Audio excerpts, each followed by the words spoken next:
BNP এবং জামাত ইসলামকে চূড়ান্তভাবে বিতর্কিত করতে পারলে মূলত লাভবান হবে বাংলাদেশের ফেসিবাদ, সেই আওয়ামী লীগ। ফেসিবাদকে 5 তারিখে বাংলাদেশের জনগণ তাড়িয়ে দিয়েছে। 5 তারিখে তাড়ানোর পরেও ফেসিবাদের দোসররা কিন্তু বিভিন্ন জায়গায় এখন রয়ে গিয়েছে। তারা কয়েকটি প্ল্যানে কাজ করতেছে বাংলাদেশে এই মুহূর্তে। তারা যেটাকে মনে করছে যে এই মুহূর্তে করা দরকার সেটাকেই তারা এখন করছে।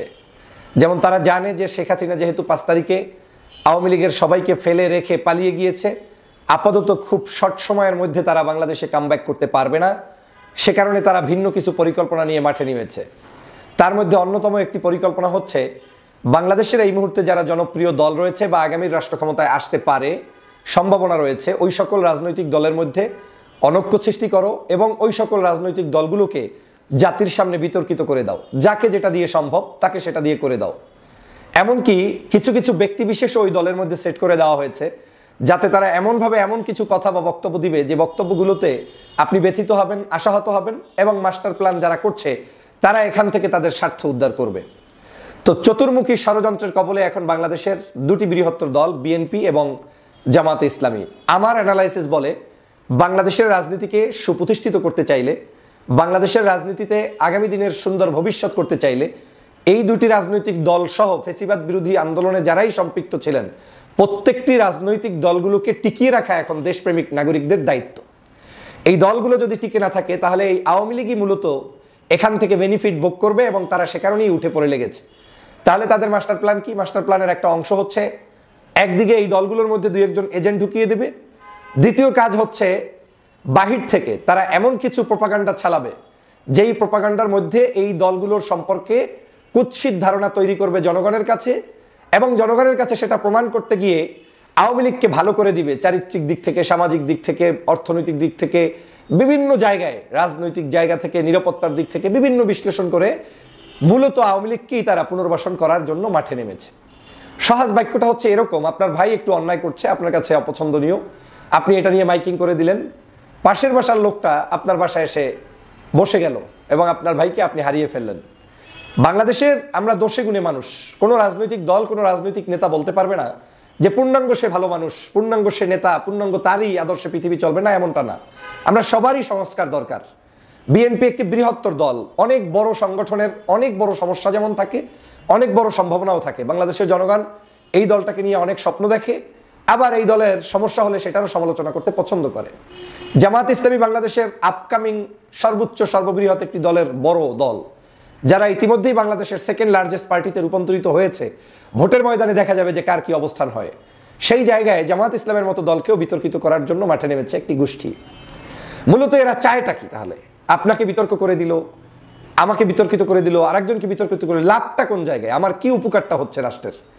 আমরা 16 বছর পর্যন্ত ফেসিবাদ বিরোধী লড়াই করেছি আওয়ামী লীগকে পুনর্বাসনের জন্য না, আওয়ামী লীগকে আমরা দেশ থেকে তাড়িয়ে দেওয়ার জন্য।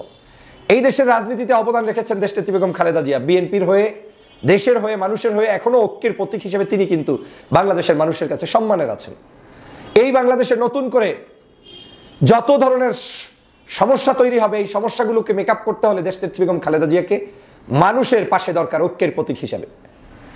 বাংলাদেশের রাজনীতিতে জামাত ইসলাম অবিচ্ছেদ্য অংশ। তারা তাদের জায়গা থেকে সর্বোচ্চ ত্যাগ করেছে। 2013 সালে তাদের নেতাগুলোকে ফাঁসির কাস্টে ঝুলিয়ে দেওয়া হয়েছে এবং সেই ফাঁসির কাস্টে অন্যায় করে ঝুলিয়ে দেওয়ার পরে আজ অবধি পর্যন্ত এই দলটি বাংলাদেশের জন্য লড়াই করছে। এখন কেউ কেউ অনৈক্য সৃষ্টির জন্য এই দলটাকে এখন রাজাকার ট্যাগ লাগানোর, যুদ্ধ অপরাধী ট্যাগ লাগানোর, মুক্তিযুদ্ধ বিরোধী ট্যাগ লাগানোর, আমিরে জামাতকে নিয়ে কুৎসিত মন্তব্য করার মধ্য দিয়ে আদতে কি বাংলাদেশের কোনো কল্যাণ হবে নাকি হবে না?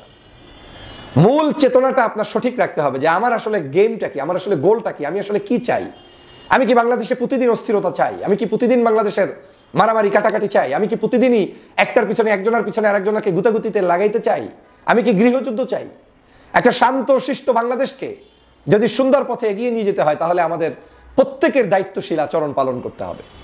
আমি দেখছি হ্যাঁ, কিছু অন্যায় যেটা হচ্ছে, হবে, সমালোচনা হতেই পারে। বিএনপির অনেক জায়গায় যে সকল অসংলগ্ন কার্যক্রম হয়েছে, সমালোচনা হয়েছে, তারা বহিষ্কার করেছে, ফাইন। কিন্তু সমালোচনার মাত্রা থাকতে হবে। মাত্রাটা এমন জায়গায় না যায় যে সমালোচনা করতে করতে আমি এমনভাবে তাকে ডুবাবো যে আওয়ামী লীগকে ডুবিয়েছি দেখিসনি, এখন তোদেরকেও ডুবাবো। তার মানে আমার কাজই হচ্ছে একজনকে ডুবানো, একজনকে ডুবানো। এটা আসলে সৌন্দর্যতা না। আওয়ামী লীগের সাথে বাংলাদেশের আর কোনো রাজনৈতিক দলের শিষ্টাচারের কোনো মিল আপনি পাবেন না। আওয়ামী লীগ এক জিনিস, বিএনপি, জামাত, চরমনায় অন্য দল আর এক জিনিস। এখন এই দলগুলোর মধ্যেও ভালো মন্দ থাকতে পারে, অবশ্যই সেটা থাকবে। সেজন্যই তো আমরা নির্বাচনের প্রতিযোগিতায় অংশগ্রহণ করে দেখতে চাই যে বাংলার মানুষ কার দিকে কিভাবে কাকে কতটুকু পছন্দ করে, দ্যাটস ইট। কিন্তু আপনি যদি পরিকল্পিত উপায়ে সকাল সন্ধ্যা বিএনপির বিরুদ্ধে প্রপাগান্ডায় নামেন, জামাতের বিরুদ্ধে প্রপাগান্ডায় নামেন, আমি মনে করি এটা কোনো সুস্থ ধারার রাজনীতি হবে না, বরং এটা একটা অসুস্থ রাজনীতির পরিচয় বহন করবে। বাংলাদেশে সহজেই জনপ্রিয় পাওয়ার কিছু টিপস আছে, বাট সেই টিপসগুলো ব্যবহার করে জাতিকে ক্ষতিগ্রস্ত করা যায় না। এটা কোনো বিবেকবান মানুষ করতে পারে না। আজকের এই ক্রাইসিসে এখন প্রমাণ হয়েছে যে বাংলাদেশের মানুষ ওই পুরানই আস্থা রাখছে। পুরান বলতে আমি বুঝাচ্ছি ওই বিএনপি, জামাত, অন্য অন্য যে সকল পুরাতন দল আছে তাদেরকেই বুঝাচ্ছি। অনেক লম্ফজম্প হয়েছে, কিন্তু বাস্তবতা ভিন্ন, সম্ভব না। মানুষ যাদের সাথে সম্পৃক্ত তাদেরকে বিতর্কিত করে আপনি এদেশের কোনো পরিবর্তন করতে পারবেন না। বরং এই দলগুলোর পজিটিভ দিকগুলো জাতির কাছে উপস্থাপন করে, বিএনপি জামাতের ভালো গুণগুলো জাতির কাছে প্রকাশ করে, তাদেরকে মাঝে মাঝে কিছু সতর্কতা অবলম্বন করার জন্য কিছু বক্তব্য পজিটিভ ওয়েতে দিয়ে দেশ রক্ষার জন্য তাদেরকে যদি ঐক্যবদ্ধ রাখা যায়, দেশ গঠনে যদি তাদের অবদানকে কাজে লাগানো যায়, সেটা হবে নৈতিকতার মূল মানদণ্ড।